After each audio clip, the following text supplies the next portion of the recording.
Facebook, YouTube, as usual, and we're live. We have 4 people on the conversation today. Matthew, is this the first or the second time that we've had 4 people? And second time, I don't even remember who was in the last 4-person conversation. But hey, I want to welcome everybody to another week of In Conversation, a podcast hosted by Matthew Nielsen, the president of the board and co-founder of the Educational Freedom Institute, and myself, Corey DeAngelis. I'm also a director of school choice at the Reason Foundation and an executive director at the Educational Freedom Institute. We have 2 awesome guests today, as usual, but this is awesome because we have a 4-person party this week. And our 2 guests, I believe, have a little bit of a history together, which they can get into in a second about how they know each other, perhaps. But our 2 guests are, first of all, Cliff Maloney is the president of the Young Americans for Liberty.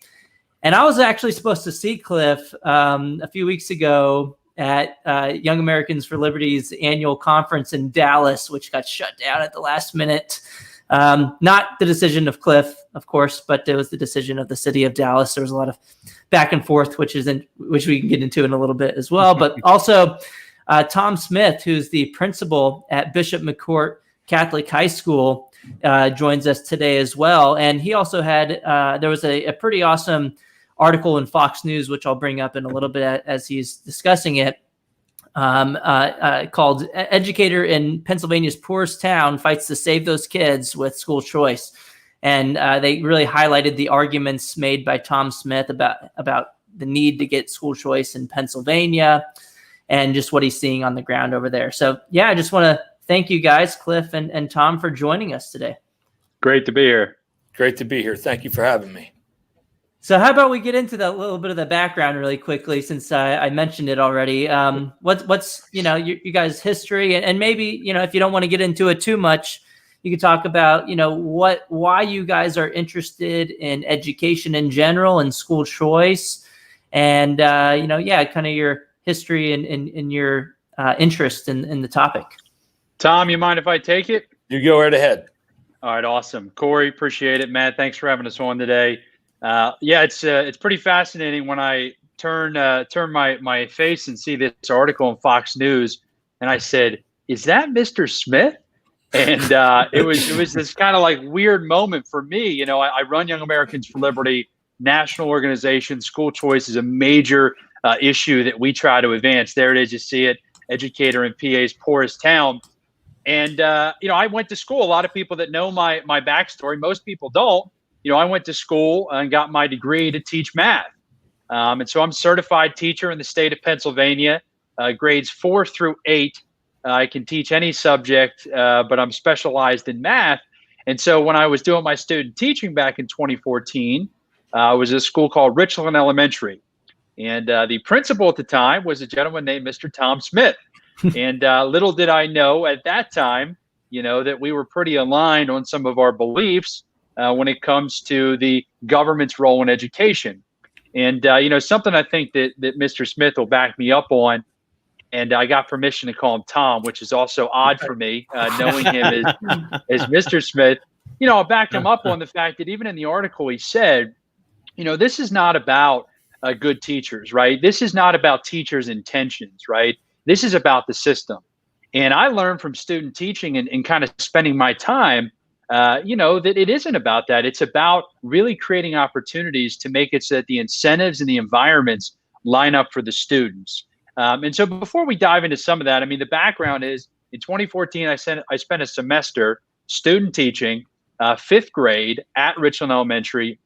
Tom, Mr. Smith, was my principal. And, the one takeaway I'll give you is, one, the teachers, the students, the whole entire school district, fantastic people. My co-op, I learned so much there from Lori Trentini and some of these people who really taught me what it meant to be a good teacher. But what I took away from that was I didn't get to really create a lesson plan. I didn't get to really create a test. I didn't get to make that many adjustments. And once again, I'm not blaming Mr. Smith. I'm not blaming my co-op. I'm blaming the system, because everything was linked to this idea that it was one size fits all.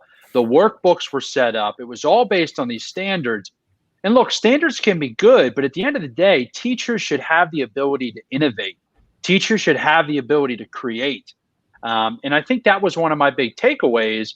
And people say, well, how'd you get from there to YAL? I kind of dived into the political world before I got a chance to go out and teach full time. And I realized if we want to change this educational system, and no offense to you, Tom, but I realized that I would probably have to do it from the outside. And I think, Mr. Smith has a great story, and I'll hand it over to him to kind of walk through his story of being in both the public side of public education, but then also being on the private side. I don't think there's a better voice out there to be able to talk about why school choice is so important and why it makes sense for the student, which is what education is supposed to be about. Very good. Well, first of all, it was a pleasure, Cliff, whenever you reached out to me, and we saw some things on Twitter and so forth. And I remembered you right away, and you did a great job for us there at the elementary school. So you've turned out pretty well. Yeah, you turned out pretty good. So thank you for that. A little background on my history. I attended and graduated from the school that I'm sitting in right now and that I'm working out of. I worked here for a period of time in the system as an elementary teacher when I first graduated from St. Francis University. And then I moved on after 3 years to the Richland High School and was a social studies teacher there for a period of time, and enjoyed and loved every minute of it. It was a great experience for me. And then I moved into administration and moved into an assistant principal role at the school. Coached football there as well. Worked in the weight room with the kids. I enjoy working with kids on all levels.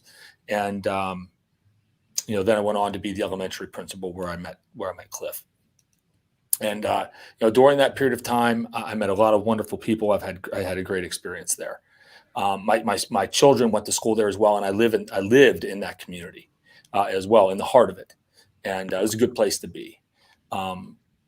My daughters had other plans, guys. they enjoyed going to school there, but my girls are I have two girls, Keely and Michaela.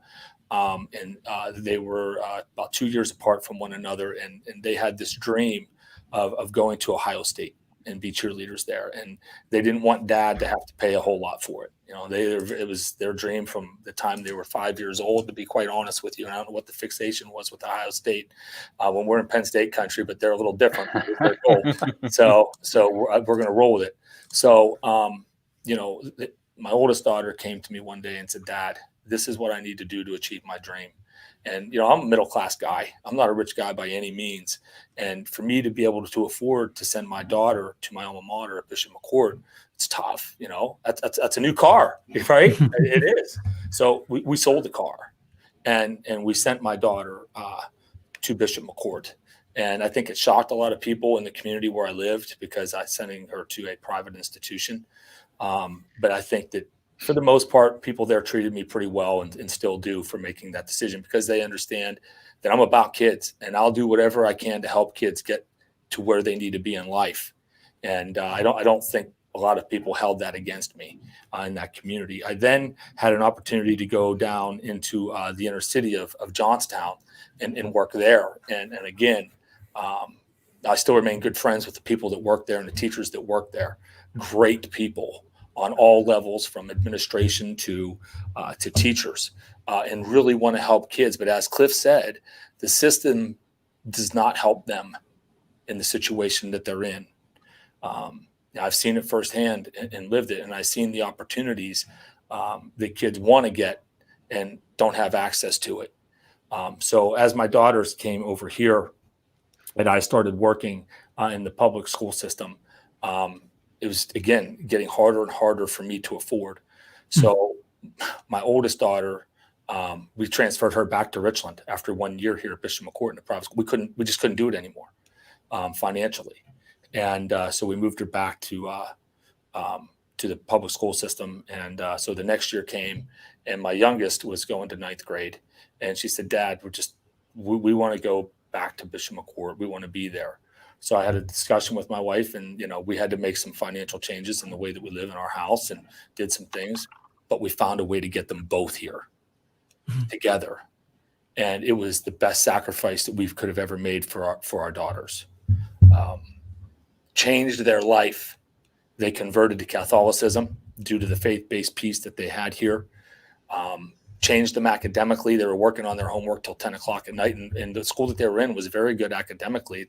This was a little bit of difference. It just put them in a whole different realm to be able to achieve their dream. And so when the opportunity came to come work in this school system as a principal at the elementary school, I took it. And then whenever the CAO position come open here at Bishop McCourt just over a year ago, I applied for it and I got it. And so, every day whenever I walk into my office, you can see the Ohio State going up behind my shoulder here. That motivates me to want to do that for every kid that I've ever come in contact with. So Tom, Cliff mentioned you worked in both sectors. What are some of the differences that could lead to better outcomes in the private sector? Because I think I've seen that in your town, the public schools spend like twice as much as the amount of tuition that you're charging at Bishop McCourt. I think $7,000 versus $15,000 in the public school system. So they have more resources in terms of cash. But you're saying that there's benefits in the private school sector. What drives some of that difference? The number one thing, gentlemen, from all of the things that I've seen is environment. You walk through the halls of our school, and it's completely different than any school I've ever been in. And I've been in many, and it's the environment. There's the kids are not in the hallways. Kids are in class. They're learning. They're paying attention. They're in small groups in the classrooms. Currently we have on average about 13 kids in a class to 15 per classroom, which enables our instructors to have a better command in that classroom. And it enables the child to have success. And so the number one contributing factor, I would have to say, is definitely environment. If you could be the best teacher on the planet, and if you don't have that environment to do your thing, you're not going to have success. And teachers need to be able to have success, and they have to have a very positive environment to work in to be able to get to the levels that you want them to get to connect with kids. Because that's the most important aspect of a teacher. You need to be able to connect with kids. And when you're constantly doing other things that don't enable you to do that, it's a problem. Yeah, I think Cliff kind of opened with this point that it's not the fault of the teachers themselves, the individual people in the system, in the public school system. It's the system itself that's built in a way to that does not incentivize success. And then it also just hampers down teachers by not allowing them the autonomy to create that environment that you're talking about, Tom. I think that's part of it. The administrative teams that I've worked with in all three settings have all been outstanding, and I mean that sincerely. But in the public school system, they're a little more handcuffed than I am here, quite frankly, in handling all types of different situations throughout the school, from academic issues and what's taught in the classroom to discipline issues and how we react in our hallways. It's just that is the difference maker, in my opinion, in regard to school choice, is the environment that our students are in. And so that's an interesting point, Tom. And a lot of our podcasts, when we talk to our guests, we a lot of times will focus on an issue. Like, you just brought up discipline. It makes me think of a conversation that we had a few months ago with Max Eden, because he's done a lot of research on this at the Manhattan Institute, and it's really interesting stuff. We have other guests on who we talk about a particular policy, right, that affects the classroom, or it affects funding, or it affects something else. And so a lot of times we get on our podcast, Corey, we get pretty hyper focused on one issue, which is cool because it allows us to kind of tease that out all the way and get to where we can actually talk about potential solutions for that one tiny issue. But Tom, as you're talking here, you're mentioning several things. Cliff, you did too. You started in on this list.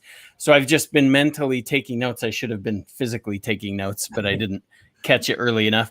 So I've been mentally taking notes. Tom, you said discipline issues cause they become obstacles for teachers in the classroom. Correct. You said that curriculum issues. Cliff, you mentioned lesson planning and lack of flexibility for creativity in lesson planning.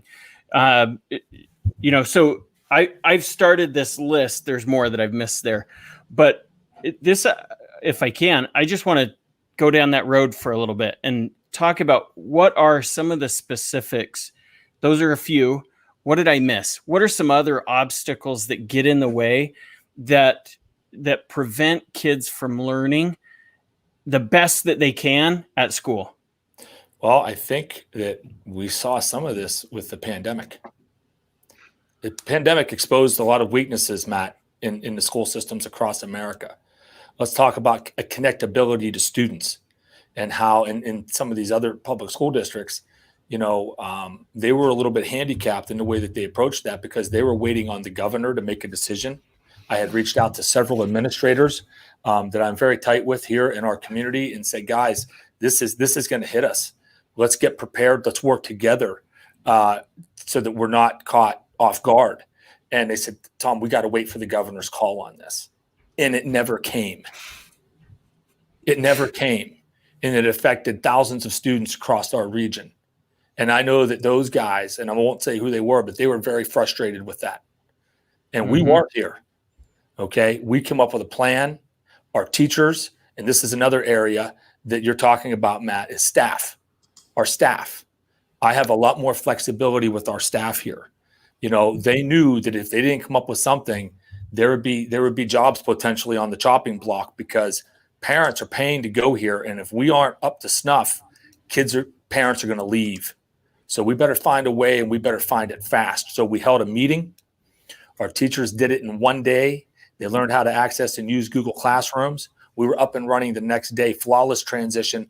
Our kids were in school. And Matt, those are the things you're talking about. Having the flexibility to unite our group that fast and get after it that fast is pretty unbelievable.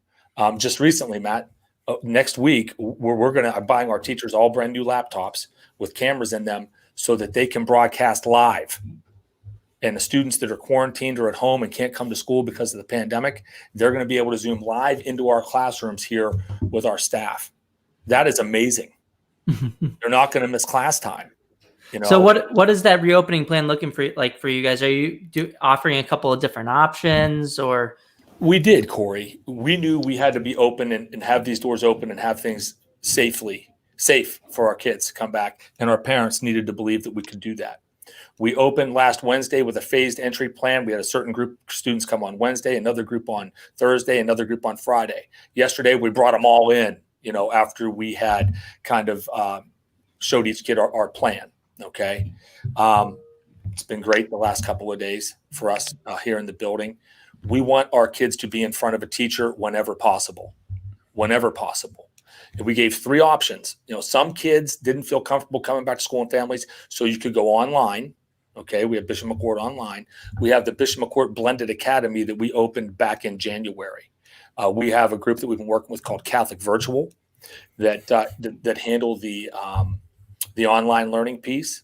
And then the electives are handled in class. So the core subjects you get online, and then all the electives, the students will come here 2 days a week and take in-house so that they're still coming to school. So can parents watch the virtual instruction that's going on from home? They could. And our teachers, we talked about that, Corey. I don't know if you guys saw in the news that some public school districts are saying no. In Philadelphia, I think it was one of the teachers. I saw it. He was worried that parents were going to see him. Corey, I will tell you this. We met with our association. Here we have a teachers association. It's not really a union. It's an association. We met with the association leadership here, and they were pretty much saying that they don't have any fear of that. If the parents watch, they watch.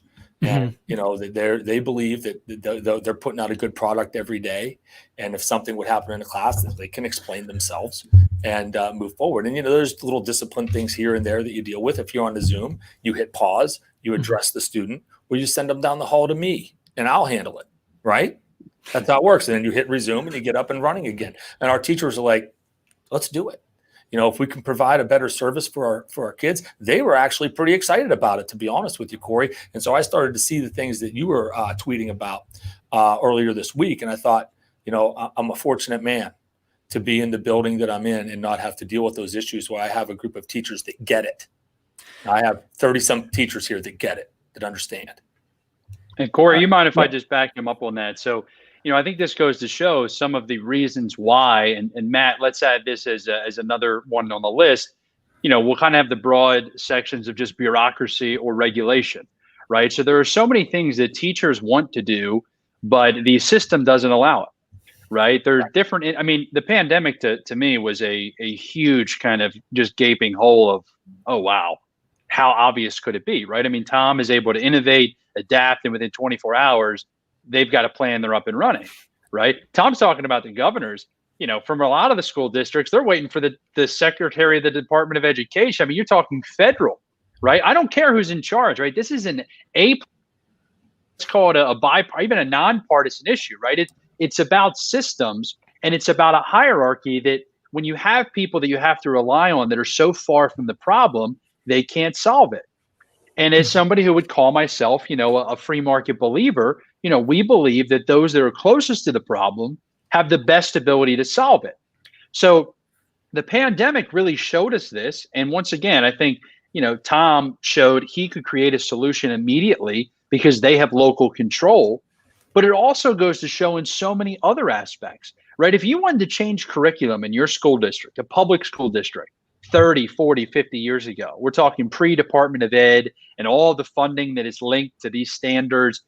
You got to work through literally your federal officials to change a curriculum where, it's like, to me, that's what was crazy as a teacher is like the bureaucracy that's there, local school boards, no offense to the public local education, but like they don't have much of any say because what are they going to do? Turn down funding? Come on. They'll get booted before the next election. Right. Yeah. And on that point, when the closures started, there were so many school districts across the United States worried about the federal IDEA laws, the special education laws, and they thought that if we do this stuff virtually, we're going to run afoul of those laws and not be and so we shouldn't teach any kids anything. And so they were waiting on guidance from the federal Department of Education to say, oh, actually you can teach children virtually. IDEA does not. But I think that also has to do with incentives too, right? It's not just the information decision making ability and that being better at the local level. It's also that, well, if you know that your customers can walk, if you don't provide adequate services, you have a better incentive to actually get it right. And that still doesn't mean that anybody in the public school system, has bad intentions or anything. No. That just means that they're in a system that doesn't incentivize them to get it right in a quick and timely manner. Sure, Corey. If a student or a parent leaves here, we lose $7,000 per kid. It's kind of strange. And the incentive is here, and our teachers, they understand that. They know that they have to put out a good product. In the public schools, that's not necessarily the case because if the kid leaves there and comes here, they're still getting the $15,000. That to me is a problem. The money should follow the student for sure. In the world of competition, and I know there's some people that I work with that are really good friends of mine. We compete on a different level. We compete on our playing fields against each other as coaches, and we compete in our classrooms to want to do what's best for kids. And I can tell you right now, when he and I work together in this atmosphere, we bring the best out in one another in both places. You know what I mean? So his school, I believe, has gotten better. As a public school because of what we're doing down here because he doesn't want to lose students to us. And ours have gotten better because we need to be able to compete to keep kids here in troubled times. Yeah, I mean, with the public school system just does not have a strong incentive to cater to the needs of customers because people have to pay the property taxes regardless. And if they want to pay to go to your school in the current system, for the most part, they have to pay out of pocket. They have to pay twice, essentially, once to the property tax for the public school, and then out of pocket for your school. It's tough. So it really shields them from competition. But also in Pennsylvania, I think it's even worse than most states in that if you look at the percentage of dollars that are allocated in public schools based on enrollment, it's very low. I think it's only about 3% of the funding in public schools in Pennsylvania is allocated based on student enrollment counts. Georgetown University has done a compilation of this. And so Pennsylvania is one of the most shielded from competition because what that means is essentially, even if the children go to your school, they lose some money, but they don't lose a whole lot. And so it's not very much of an incentive to change. So Tom, are you seeing different reactions from the public schools nearby in your area? I know you said that they kind of have to react to, if they don't want to lose students to you guys to some extent, but are their reopening plans the same as yours? And, has their response been the same throughout the lockdown? No. There's one school that did something similar to ours here, and have done a good job reopening their public school. I will say that. They've done a very nice job. And there are others that just I don't think that they feel that they have the capability to pull it off right now. And I think that some of the teachers are giving them problems to reopening their school because of, there's a very transient population in the inner city schools here in our town. And I think the teachers, some of them are truly scared to come back because of the transient population. So I think that's holding them back. But, my wife works in the dental field. Okay. She goes to work every day and works with people breathing on her. And, how it is in a dentist office.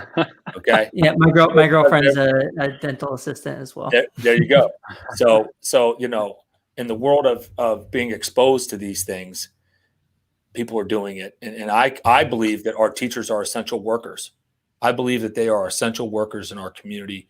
If you look around our communities after the pandemic hit and you look at the kids and the mental health issues that have happened, suicide rates, all of these different things, I think we're learning now more than ever that our teachers are essential workers and need to be in our classrooms instructing our kids for the benefit. Yeah, but if you get paid the same amount either way, regardless of whether you reopen your buildings, you don't have an incentive to do that. And again, I would probably do the same thing, right? And this isn't saying that the educators in the public school system, have bad intentions or anything. It's just if I get the same amount of benefits in terms of pay and job security, regardless of whether I open my building, I'm gonna minimize my risk as much as possible and keep my benefits the same. And so, but like within the private sector, that incentive structure is completely different, right?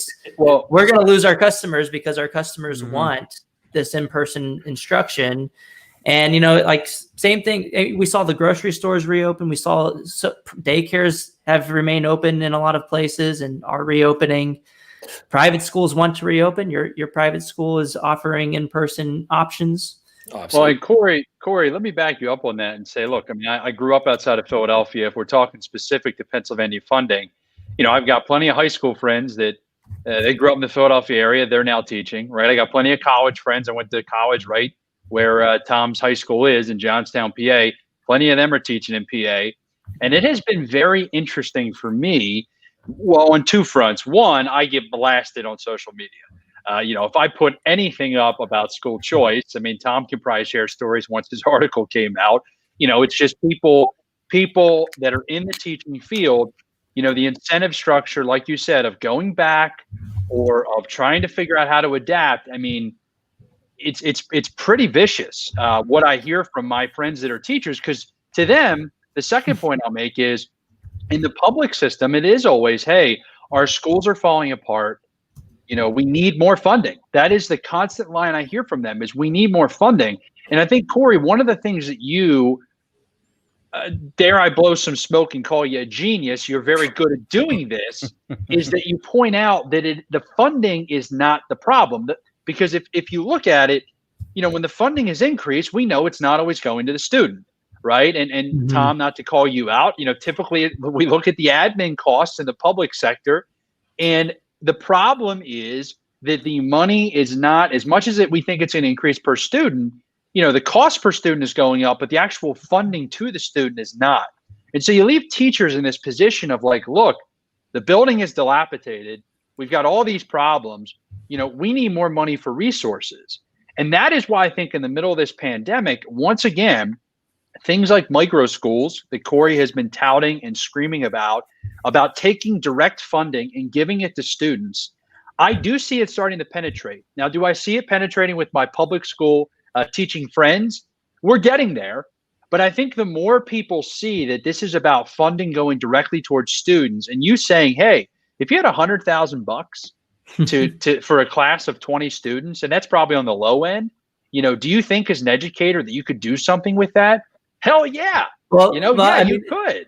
This is why we saw the statement from Denver Public Schools urging families not to recruit the public school teachers for their pandemic pods or micro schools, which was essentially an admission that they knew that their public school teachers would look at this and say, oh, well, look, I can get paid a little more. I can have a tiny class size of only 10 students rather than 20 or 30 that we're seeing in the public school system. And I'll have a lot more autonomy. I want to deal with all of the bureaucratic nonsense. And you're right, Cliff, when you look at the increases in funding, first of all, we've across the board increased funding by a lot, even after adjusting for inflation, which if you saw my Twitter feed yesterday, you'll see that people still don't get it, even after say I've already adjusted for inflation. But it's increased by 280% in real terms since 1960.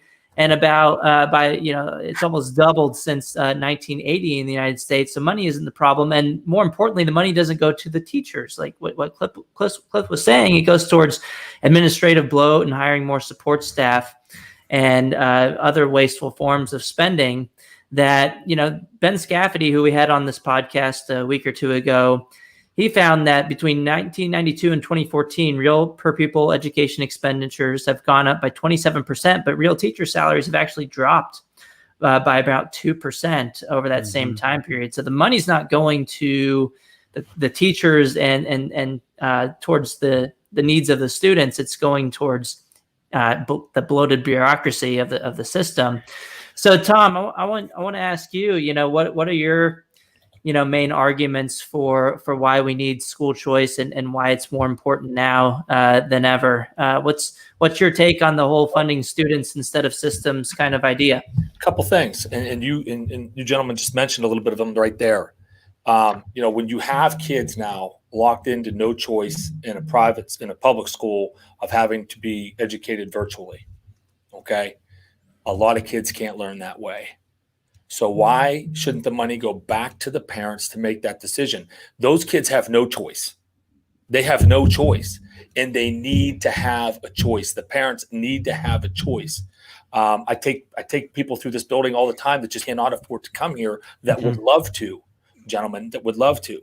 And so what we need to do, in my opinion, and we talked a little bit about teachers unions, and I've said even in the Fox article that I was a member of a teachers union, and I'm fans of that to a degree, but I think that it's gotten out of control. The control needs to go back to the parent.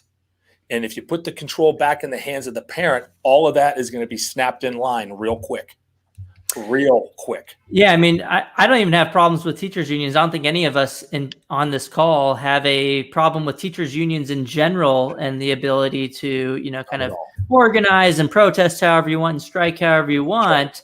But at the same time, we need families to have a choice to be able to vote with their feet away from policies that could be enacted by teachers unions that don't represent the needs or meet the needs of the children. Because in that scenario, in a school choice scenario, if the union lobbies for policies that are not good for individual students, then families could vote with their feet to go somewhere else. And it wouldn't really matter if they did a strike or if they pushed to not reopen schools in person. Corey, let find someone else that did so. Right.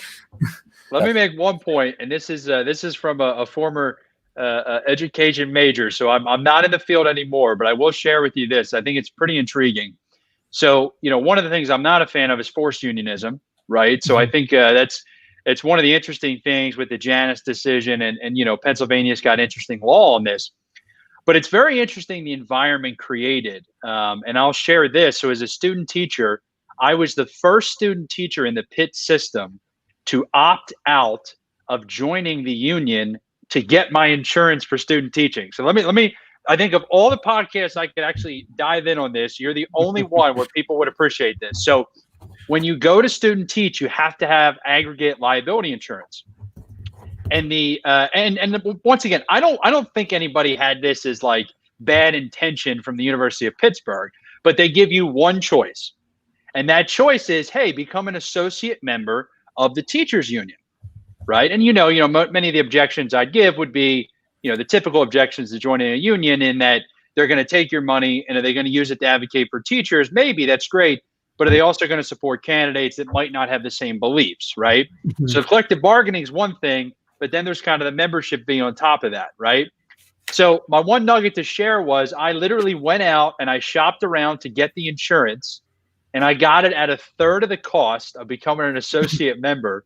And now the Pitt system offers this alternative. And of course, student teachers, we're broke, we're in college, right? It's been cool to kind of see a lot of people, instead of joining the union as associate members and then kind of, by nature being part of it, they're looking at alternatives. And once again, I'm totally for people voluntarily joining the union, but I think it's one of those things. The more we get teachers to look at the system, to think about the politics that play into it, to think about the standards and the proper role of government, I think most teachers just want to teach. And so when you can start to have those conversations early, I think that's a net positive. Yeah, I think that's huge that the DeAngelis decision went in the favor of teachers, and that they're not forced to pay union dues for political speech that they inherently disagree with. And if you look at the donations from the largest teachers unions in the United States, the American Federation for Teachers, the most recent election cycle, I think 99.3% of their campaign contributions went to Democratic candidates, which is not representative of the average teacher in the public school system. I think there's similar numbers for the NEA. I think above 95% of their donations went to Democratic candidates. But Cliff, when you opted out, did you get any bully tactics or anything? Did anybody say like, "Oh, why are you leaving? Why aren't you on our team anymore?" Because I've heard from people like Rebecca Friedrichs, who took her case to the Supreme Court as well, a similar case before DeAngelis. And she has reported that, teachers have been getting bullied since DeAngelis, since they want to opt out, but then other teachers are saying that, you're free riding, or, you're not paying into this. Yeah, you're a traitor. Or did you experience any of that? Do you know anybody else who's? Yeah, so it was very confrontational. It wasn't, there were multiple folks, and I don't know if they meant for it to be that way. I think it was just a lack of understanding. It was, well, hold on a second. Teachers unions help to improve teacher salary. And I had to kind of explain, and, there's different people at the education division at the University of Pittsburgh at Johnstown that I had to have these conversations with, where it's like, well, look, of course I understand what the unions do, but I'm not a big fan of, the 20% that they do over here. And so therefore, I don't necessarily want to become a member. And it was kind of seen as, like I said, did they mean for it to be confrontational? I don't know, but it was a lack of understanding, because it's such a system of just, oh, you're a teacher, you join the teachers union, right? And it's kind of this blind allegiance. And I think the more people dig in, I mean, heck, when Janice went through, I was pretty proud to see so many people who started to say, well, let me actually look into this. And wow, 99% of gifts went to this. And these are not just Republicans. I mean, these are blue collar Democrats that are teachers, from across the political spectrum. I think people start to realize, some of these union bosses are making six figures, and some of the hardest working, best teachers in the industry, are taking home a salary of $40,000. And so I think that, was there some confrontation, Corey? Yes. And I think that's the problem, is unless you're totally educated on the entire system and you're ready to make a stance, it can be difficult. And so I think Janice has created that, where people are becoming more educated. And I'd like to think that most teachers, I still have this firm belief that teachers want to do what's best for their students. That's what we're taught. That's why we go into the teaching industry. And it's just seen this, it's kind of seen as this path you have to take to join the union. And once again, I'm totally for people voluntarily saying, hey, this is the path I want to take. But now more than ever, more people are really starting to understand, is this a membership I want to be part of? And how does that play into the broader spectrum of what the education system looks like? Because I really feel if you want to be a top tier educator, you have to support school choice, because you understand that that's what's best for the student. And that's what it means to be an A+ educator. I want to hit on some devil's advocate questions. You guys can answer, whoever wants to jump in to answer them, Cliff or Tom. And I'm sure you're familiar with all of these, but you know what? Not me. I don't get to take a crack. You've heard all these. You've been on this, so I like to get the reaction from the guests. But you can too if you want, Matthew. You can jump in. No. I don't want to hear from myself. But you know what? The school choice and funding students instead of systems sounds great in theory.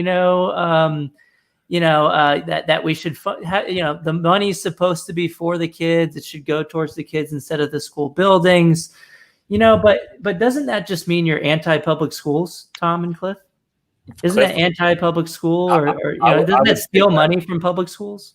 I could take that, Corey. Go ahead, Tom.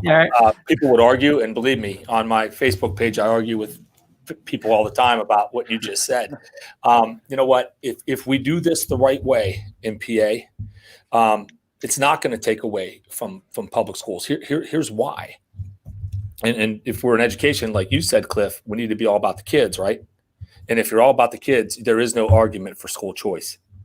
You need to be in favor of it, right? I mean, and all the arguments and discussions that I've had, that's the key thing right there. When you put the hands in the power of the parent and student, there's no better option than that. So when we talk about the funding, if a student leaves a local school district and that money follows them to Bishop McCourt, right? Let's say 10 leave that school district, all right? You have to downsize. You have to take your building. I've had to do this here. You have to right size your building to meet your students. You either grow it or you shrink it. And when you shrink it and people retire, you don't replace it. There's a lot of, for 10 people that leave and you have a $100,000 job sitting in that building and salaries and benefits, that job probably should retire with it for now, right? We're surviving here for a reason, because we have to budget properly and manage our money the right way. And I don't think that there's an argument for that. We're taking away from people. We're taking away from waste is what we're doing. And we're taking that money, putting it into kids and families that have the right. What you're really doing, now think about this for a minute. The impact, if $15,000 comes into this building, we just gave our families a $7,000 stimulus check. All 400 people that come to Bishop McCourt have now just recouped $7,000 that they can put back into our local economy. That's a pretty good thing for a city that's ranked the poorest in the state. That's a $7,000 stimulus. That's a new car for people here in monthly payments. Very, very important. So I love to have that argument and discussion with people, because there really isn't one. And go ahead, Cliff. Yeah, let me be a little more radical, because I'm out of the industry, so I can be.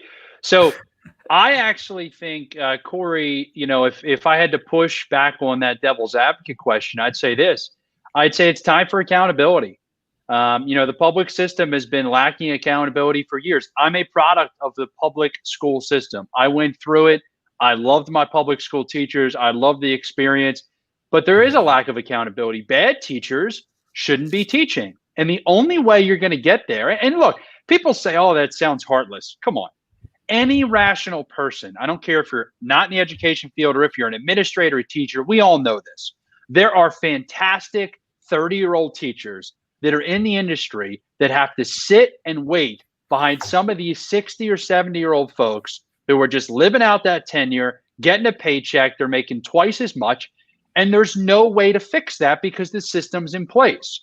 So my argument would be the hell with thinking that we need to kind of sit back and say that the public school system, that we're anti-public school. No, I think it's time for the public school system to have accountability.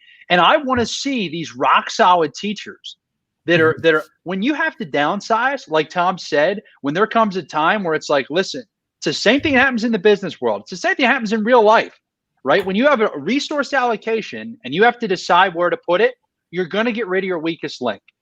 Because if you don't get rid of your weakest link, you're going to continue to crumble. And so if the public school system would be forced to get rid of their educators that are not top tier quality, and they'd have educators that parents are going to decide, you know what, I choose to stick with that public school because the great educators are there. That's the only way you fix this system. You got to have accountability. And what Tom said is exactly right. You provide accountability by opening up the choice, getting some real changes, I wouldn't even use the word downsizing. I would just say some actual authenticity and actual accountability in the public school system. You're going to have better teachers, the better education for the students, and the parents are going to stick with public education. So dare I say I'm advocating for public education because they finally make the tough decisions they're too afraid to make now, or because of the system, they're not allowed to make.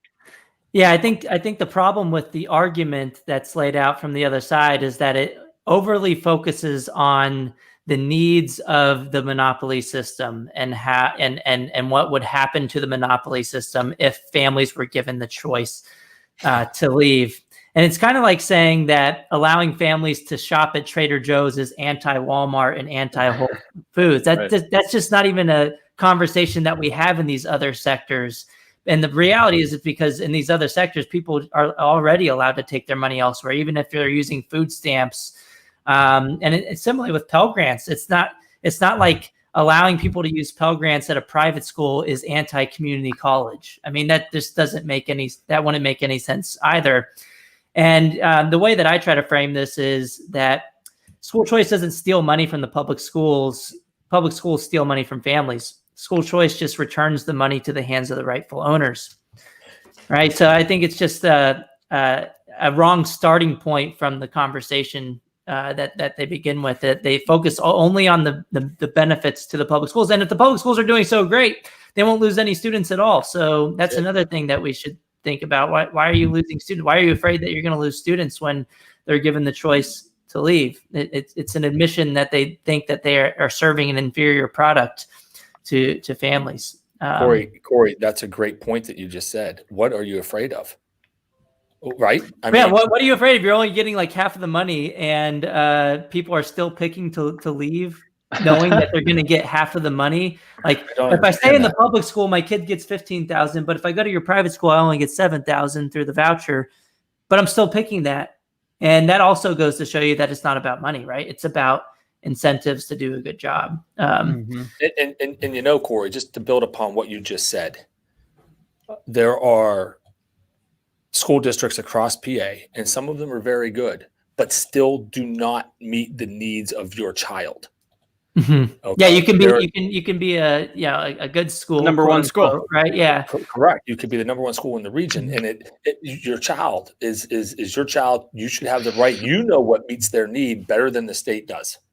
You know, we need to give the power to the parent. This is why what you are saying about the student should get the money should absolutely. It happens in other states, does it not?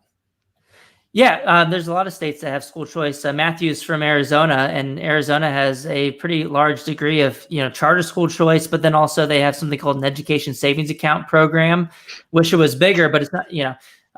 It's a start, and Florida has a pretty significant degree of school choice as well. And a lot of other states, I mean, Pennsylvania has 2 school choice programs, but they're very limited in size, and they're not worth a lot of money. I think they're only like $3,000, $4,000 per child, whereas the public schools spend like up to $19,000 per child. If I may, Corey, some of the arguments that I'm getting, because I deal with this daily, okay, is that, Tom, if you're pushing for school choice, it has to be equal. Everything has to be equal. Take down the cross that you have in your office. Take down the chapel that I'm pointing at right outside of here that helps kids and gives them faith. Take that, rip that all out, and you have to be just like us. And I'm saying, no, that is not what we're talking about. That is not what we're talking about.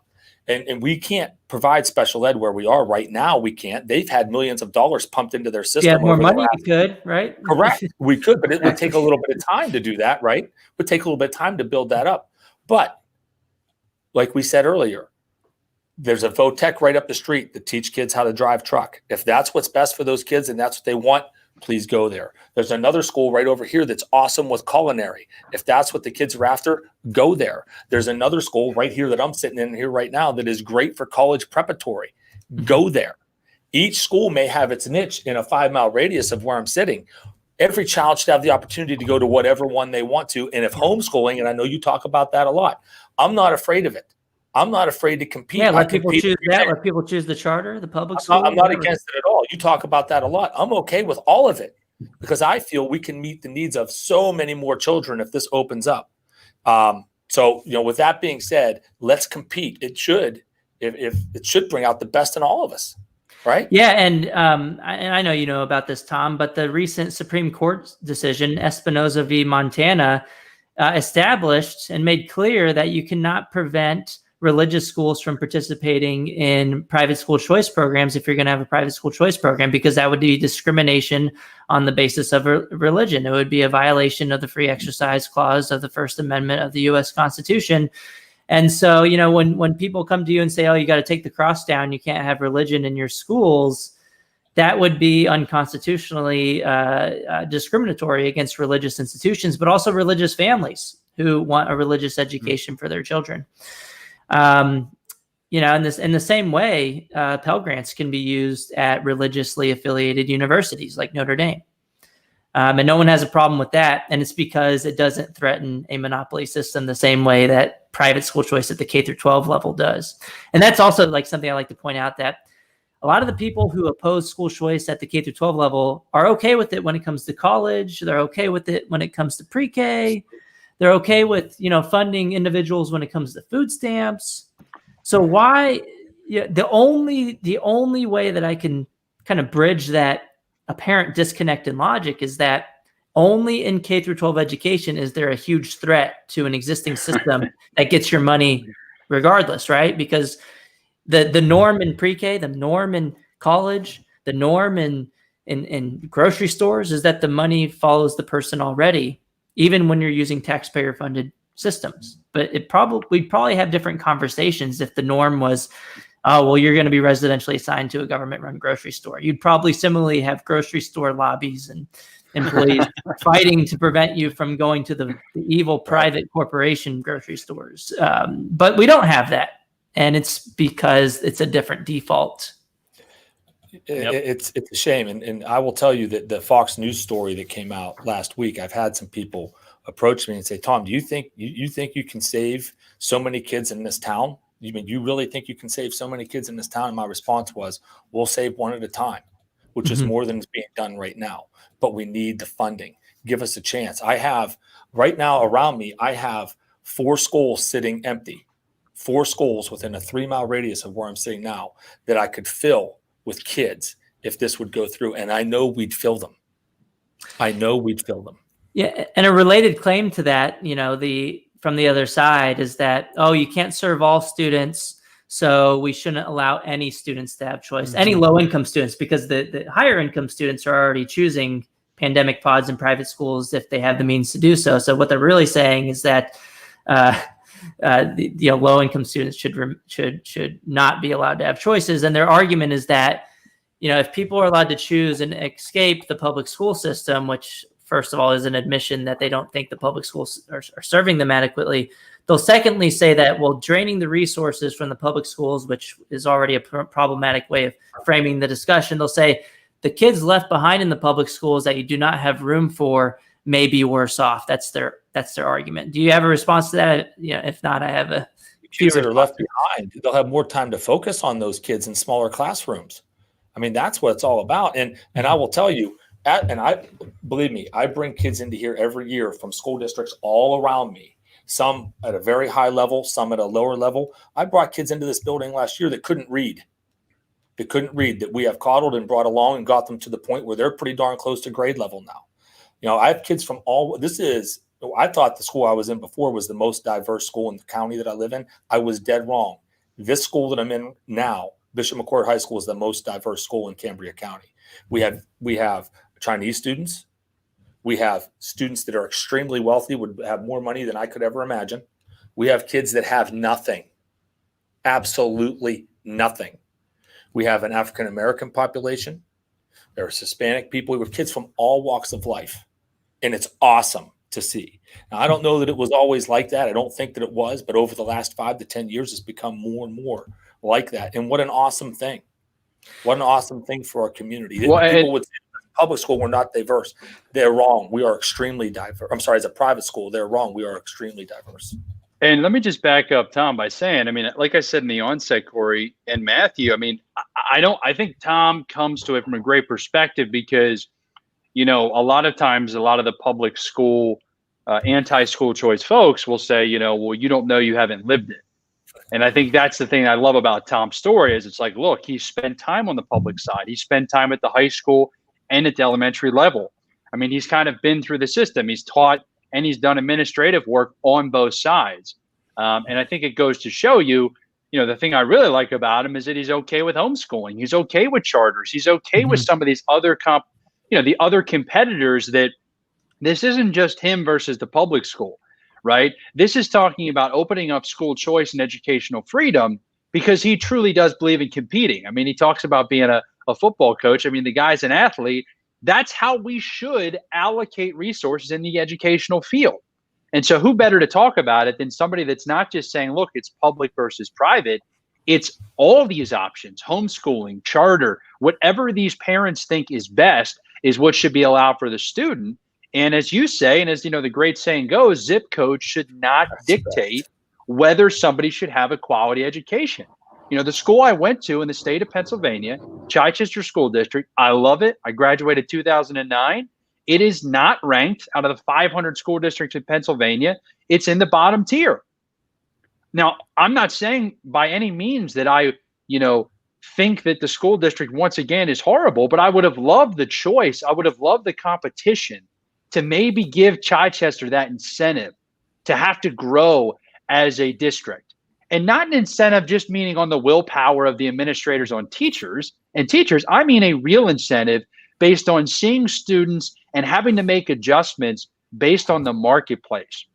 And so I'm trying to show you from my perspective, that as a student, yeah, I got through the system and the system worked for me and I made the best of it, just like any student can. But think about so many students that are left behind because things didn't work out for them. And if the competition is there, if the zip code wasn't the final, the final kind of nail in the coffin, I mean, there'd be so much opportunity for students. And I think education across the board, scores, the quality of education in America, where we compete on the world stage, I just think it would skyrocket if we could finally approve and get through school choice across the country. Yeah. Corey, you're a stats guy, right? I mean, you operate on stats after what I've seen, okay? And the zip code line is the best ever. I mean, so good, Corey. I want to throw this at you, okay? I'm going to throw this at you. Bishop McCord High School. If you had a child right now living in our region, okay, within 30 miles of where we're at, Bishop McCord High School has a 100% graduation rate over the last 5 years. Bishop McCord has a 100% college acceptance rate. Bishop McCord has a 98% rate of students that actually go on to a 4-year college. 2% of our kids go to the military, and as I like to say, 0% are lost to the streets of Johnstown. That's important. And if I love that. You like to have that opportunity. I mean, this reminds me of all the evidence suggesting that access to private school choice increases educational attainment. You look at the DC voucher program here where I'm located. They only get a third of the funding of the public schools. They get about $10,000. The public schools get about $31,000 per child. And the experimental random assignment evaluation of this program found that despite only getting a third of the resources, the program increased high school graduation rates by around 21 percentage points, or around 30% if you divide by the base. So that's huge. And then there's 6 studies linking school choice to crime reduction. All 6 of those peer-reviewed studies have found reductions in crime, which I think is what you're alluding to in your data as well. And I just want to point out that, what Cliff said is right. And Tom, what you're saying has been absolutely correct too, that there are massive inequities in the government school system in the United States. So in that sense, school choice is an equalizer, especially because advantaged folks already are more likely to be able to exercise school choice. Allowing the money to follow the child allows less advantaged communities to be able to do so as well. Tom, you talked about how you guys have already been able to serve a diverse population of students and disadvantaged population of students as well. Just imagine if families were able to take their children's education dollars to the school of their choosing, you'd have even more diverse populations of students, and especially given the fact that it's just not economically feasible for too many families to be able to afford private school tuition. So giving less advantaged families that option should lead to more integration. And we've seen the evidence in the private school choice sector that it leads to integration, socioeconomic and racial integration in the private school sector as well. So I think that's really important to hit on because it gets lost in the conversation all too much, that school choice does lead to better outcomes, but it also leads to more equity in society. So it shouldn't be a partisan issue at all. It should just be a no-brainer that if you're going to have the funding, taxpayer funding for education, it shouldn't go to institutions. It should go to people, and people should be able to pick where to take those dollars, just like we do with all these other programs. I would like to solicit all of your help and anyone out there that's listening in my cause to get school choice pushed across in Pennsylvania. We need to push it across the finish line here in PA and in the nation. And the president talked about it, and all the people he had speaking at the convention last week. It was every one of them had mentioned school choice at the federal level. Yeah, I counted at least 10 people mentioned school choice during the Republican National Convention. You had, Trump, obviously, Melania, Don Jr., Eric.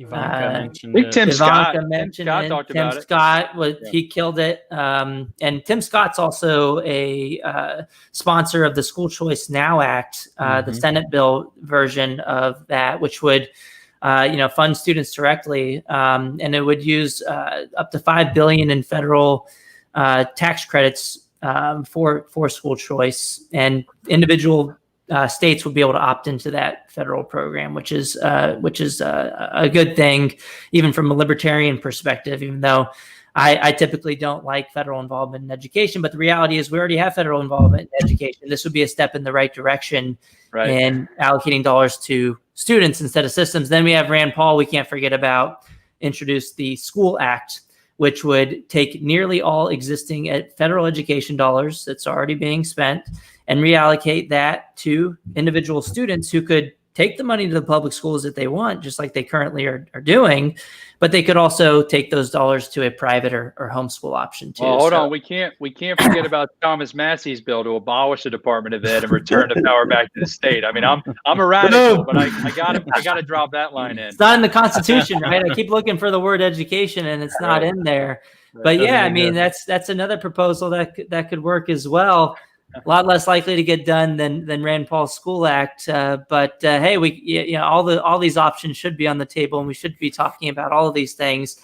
But I also want to point out real quick that there was a House version of School Choice Now Act that was just introduced, I think, a week or two ago, and it has bipartisan support. Most of these bills are mostly Republican support, but this one has bipartisan support, and it should have bipartisan support, right? I mean, this is an equalizer policy that should be a no-brainer. If you support funding individuals with other taxpayer-funded programs, you should support this one too.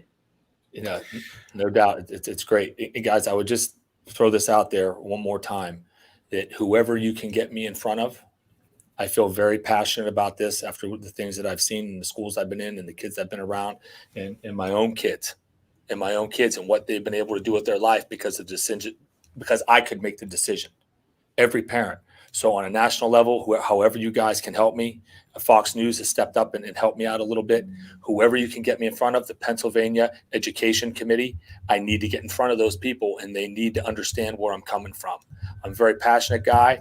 I don't give up on anything that I try to tackle in my life. I am full force on this, guys, and I will do whatever I need to take. It might take 3 months and it might take 10 years, but I'm not backing down from anybody, any group, anyone. I'm going to find a way to get this done for our families of this community that deserve the opportunity, not only to attend my school, but to educate their children the way that they see fit.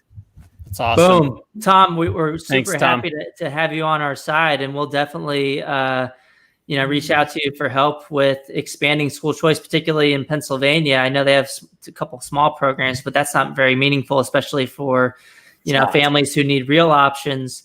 And there's already one of the legislators in Pennsylvania introduced something called Back on Track education savings accounts to take that CARES Act money that's already sitting in the state coffers and to give them a lot of that money to individual families in the form of an education savings account, which could be used for private or homeschool options. So I'm not familiar with where that's at right now, but I know that was introduced pretty recently, and I think that would be also a step in the right direction in Pennsylvania. And maybe we could get you talking about that issue in the near future as well.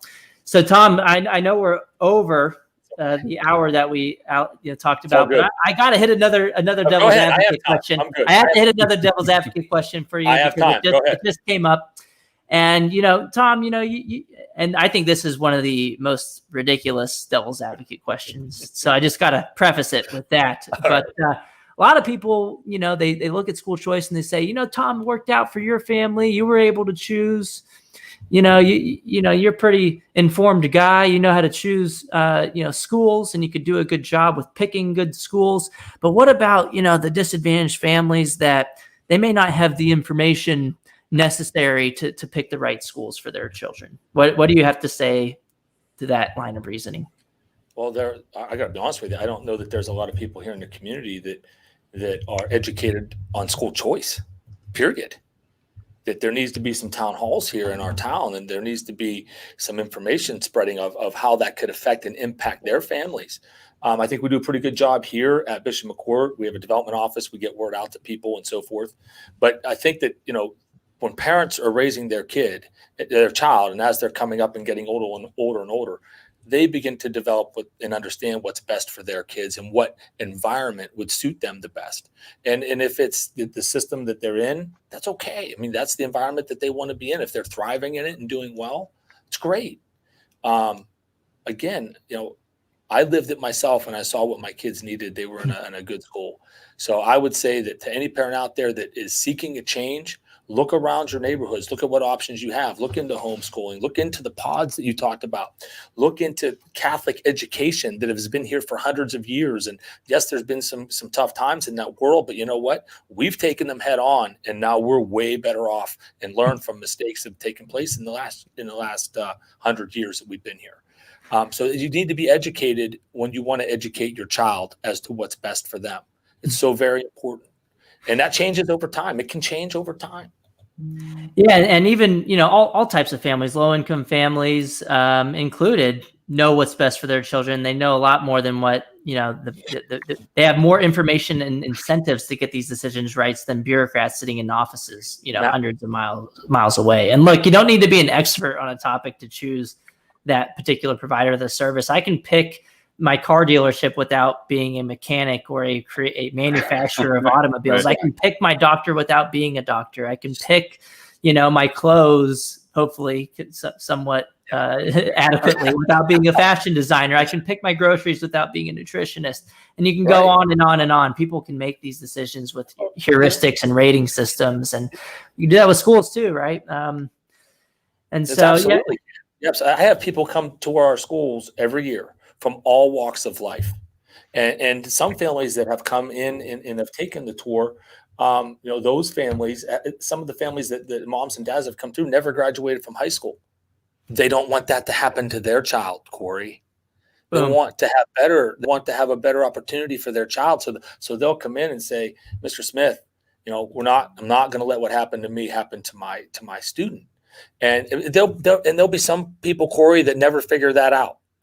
Some won't, but the ones that want to find a way for their kid to have a better life, we're going to find a way to help them. We have to. It's our duty. President Trump mentioned that it is a civil rights part. It's a civil rights thing right now that people should have equal access to education. He mentioned it in his speech. This is a civil rights issue. Mm-hmm. Think about those poor people that come in. I think about them all the time. How can we help them more? I only have a pot of money this big. I need one this big. And the pot of money that I have this big, we have people in the school that have nothing that we have done right by and given them a chance to have success. And in another system, had not had success, that had discipline issue and have come into here and have a 3-0.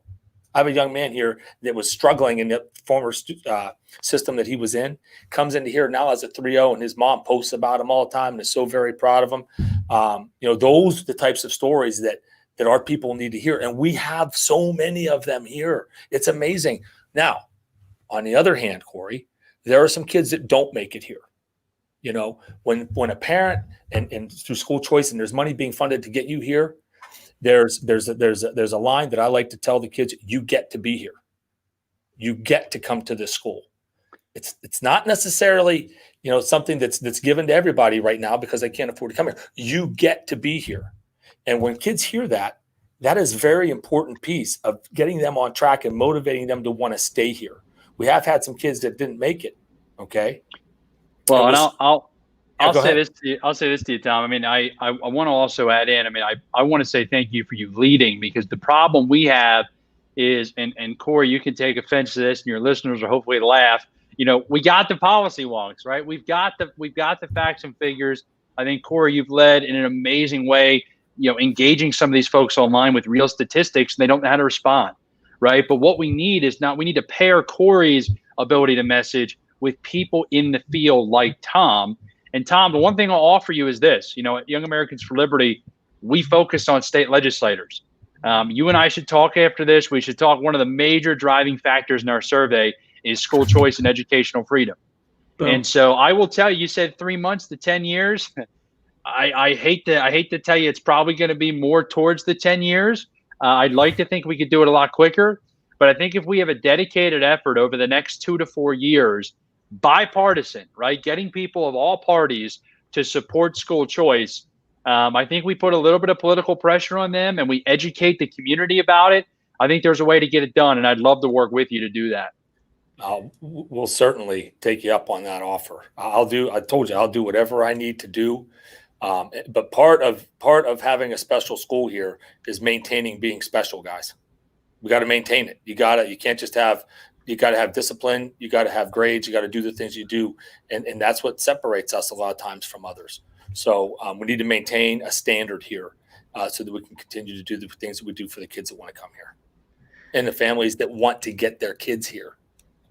Sure. Yep. And what better way to do that, to allow that right. Than to fund students directly so that more people can have access to these options. But yeah, you know, looks like Matthew already dipped out because he had to jump on another call. This is probably the longest conversation we've had on the Educational Freedom Institute podcast, and probably because we have such interesting guests with us today. And this was a great conversation. And Cliff's right. You know, we need to bring more practitioners into this so that we could, you know, talk the policy, but also talk about what's going on the ground. And I think our listeners learned a lot and really enjoyed, from what I'm seeing in the comments, about you know, just learning your firsthand experience of what's going on the ground in Pennsylvania. You, Cliff, you know, as well, and Tom, as the principal of a private school that's also been in the public school system as well. I think our listeners have learned a lot today. So just want to thank you guys again for joining us for this conversation. I appreciate it, Corey. Thanks Absolutely, so much, Corey. Keep up the good work, both of you guys. You're making an impact. I mean, there's no doubt about it. Your work is making an impact, and please continue to be passionate about everything that the both of you do, because, you know, the change has got to happen somewhere. So why not us, right? Amen. I love it. Yeah. Thank you so much, guys, and we'll have to get you back on another podcast. I think we could probably talk for another 2-3 hours for the rest of the day, but you know, some of us have other meetings, especially Matthew. Too bad he had to get off. But yeah, I just want to thank you guys again, and thank you to all the listeners for listening to another fun episode of In Conversation at the Educational Freedom Institute podcast.